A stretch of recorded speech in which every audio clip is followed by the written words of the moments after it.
Sri Lanka's civil war ended 6 years ago, but alleged war criminals on both sides have never faced justice. The question is whether today's UN report really changes that. It names no suspects, and even the UN admits there are no earth-shattering revelations. Its success depends on doing a deal with Sri Lanka on setting up a special criminal court. Given war crimes and crimes against humanity can only be proven in a court of law, one of the most significant recommendations contained in the report is the proposed establishment of a hybrid special court, integrating international judges, prosecutors, lawyers, and investigators. It was this appalling video evidence of prisoner executions, first broadcast by Channel 4 News in 2009, which paved the way for today's investigation. David Cameron then met families of the island's disappeared in 2013, and he was instrumental in appealing for that investigation to begin. There ought to be an independent international inquiry. We do need to get to the bottom of what has happened, but we also need to solve the problems of Sri Lanka today.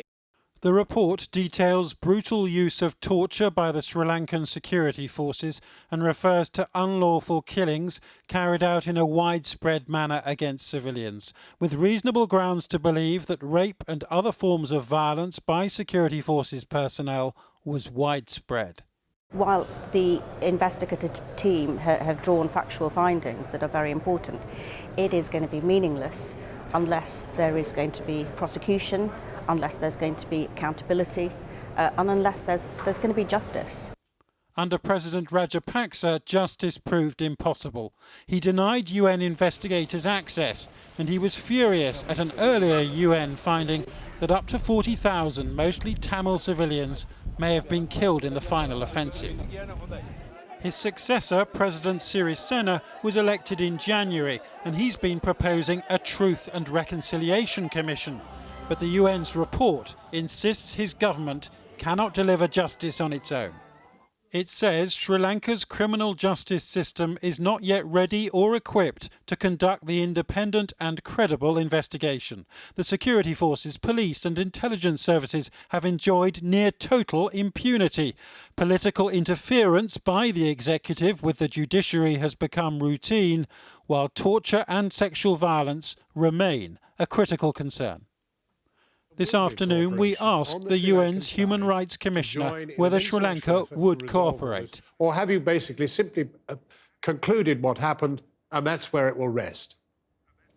No, we hope that given the signals that the President himself and the Foreign Minister have given in the various statements to the press, to their own constituencies, that there is an openness, an acceptance that the past must be reckoned with. There must be an end to impunity in this country. The International Criminal Court is not an option for these victims because Sri Lanka hasn't signed up to it.